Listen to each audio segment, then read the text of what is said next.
4வது சேலஞ்ச் என்னன்னா, தாவைக்கு அபிமானிகள் இருக்காங்களே, இவங்களோட அல்சாட்டியத்தை தடுக்கணும்.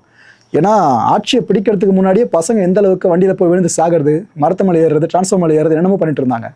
அந்த விஷயங்கள் இதுக்கப்புறமா 5 வருஷம் தொடர்ந்துச்சுனாக்கா வேற கெட்ட பேர் ஏற்படுத்த வெளியாட்களே தேவையில்லை, தாவைக்கு அபிமானிகளே போதும், அந்த மாதிரி ஆகிடும். ஸோ அவங்க இதுக்கப்புறம் எப்படி இவங்க மெச்சூராக ஹேண்டில் பண்ண போகிறாங்கன்றதான் அடுத்த பெரிய கேள்வியே.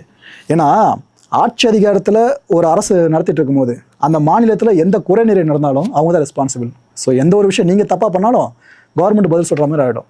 அது தாவைக்கு அபிமானிகள் பண்ணால் சொல்லவா வேணும், எதிர்கட்சிகள் காத்துக்கிட்டு இருக்காங்க, ஒரு சின்ன மைனஸ்னால போதும் ஊதி பெருசாக்கிடுவாங்க. 5வது 100% வாக்குறுதிகளை நிறைவேற்றணும். அதாவது நிறைய கட்சிகள் பண்ணுவாங்கள்ல, ஒரு 100 வாக்குறுதிகளை கொடுத்துருவாங்க, அது ஒரு 40 தான் நிறைவேற்றப்பட்டிருக்கும், மற்ற 60ஐயும் நாங்கள் நிறைவேற்றுன்ற மாதிரி ப்ரொஜெக்ட் பண்ணுவாங்க. அந்த நிறைவேற்ற 40 கூட கொஞ்சம் அறகுறையாக தான் இருக்கும் மேக்ஸிமம். இது போல் கெட்ட பேர்கள் தாவைக்கு வரக்கூடாதுன்னா அவங்க என்னென்ன வாக்குறுதிகளை சொன்னாங்களோ, ஏன்னா எல்லாமே டிஜிட்டல் எவிடன்ஸாக இருக்குது, இப்போ டிஜிட்டல் மீடியா காலத்தில் வாழ்ந்துட்டு இருக்கோம், அது எல்லாத்தையும் நிறைவேற்றுறோங்க. அதில் 1-2 இம்பாசிபிள் டாஸ்க்கும் இருக்குது அந்த வாக்குறுதிகள், அது எந்த அளவுக்கு இவங்க பண்ண போகிறாங்கன்னு தான் தெரியல. 6வது அரசோட கடன் இருக்குல்ல, இந்த கடன் சுமையை சரி கட்டணும். முக்கியமான டாஸ்க் ஒன்று, இது வரைக்கும் எந்த ஒரு ஆட்சியும் அதை பண்ணதே கிடையாது, நான் ஓப்பனாக சொல்கிறேன். ஆனால் இதை அவங்க சரி கட்டினா பெரிய விஷயம் மக்களே. இது நீங்கள் சரி கட்டுற நேரம் வாக்குறுதிகள் நிறைய நிறைவேற்ற போகிறீங்களே, அதுக்காக செலவினங்கள் இருக்குல்ல, இதை நீங்கள் ஈக்குவல் பண்ணணும்னா அரசோட வருவாய் இருக்குல்ல, இதை பெருக்குவதற்கான திட்டத்தை கையில் வச்சுருக்கணும்.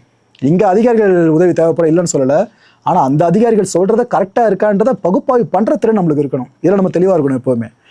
நிறைய பேர் சொல்லுவாங்களே, அரசு எவ்வளோ கடன் வேணும் உங்களுக்கு என்னம்மா, சாமானியம் என்ன பிரச்சனை அப்படின்ட்டு. அதெல்லாம் நம்பாதீங்க மக்களே.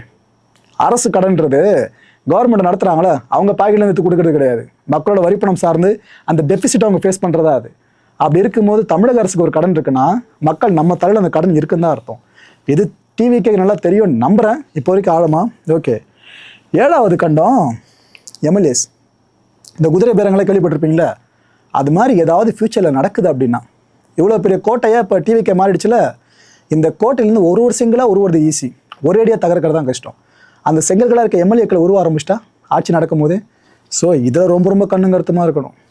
8வது எதிர்கட்சியாக அமர்றது திமுகன்னு வைங்க. இப்போ கிட்டத்தட்ட அவங்க தானே கன்ஃபார்ம் ஆயிருக்காங்க. திமுக எதிர்கட்சியாக இருக்குனாக்கா ஆளுங்கட்சிக்கு தலைவலி ரொம்ப அதிகமாக இருக்கும். அதாவது இதுக்கெல்லாம் போராட்டம் பண்ணுவாங்களாம் அப்படின்னு நீங்கள் யோசிக்கலாம்.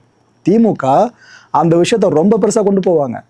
ஸ்டேட் வரைக்கும் மட்டும் இல்லைங்க, சென்ட்ரல் வரைக்கும் கொண்டு போகிற ஒரு பெரிய லெகசி திமுக கிட்ட இருக்குது. அவங்க ஆளுங்கட்சியாக இருக்கிறத விட திமுக எதிர்கட்சியாக இருக்கும் போது தான் ரொம்ப பவர்ஃபுல்லாக பார்க்கப்படும். அப்போ ஏற்பட்ட திமுக நீங்கள் எதிர்கட்சியாக சமாளிக்கணும்னாக்கா தெளிவாக இருக்கணும். அது மட்டும் இல்லை, கொளத்தூரில் ஸ்டாலினை தோக்கடிச்சிருக்கீங்க,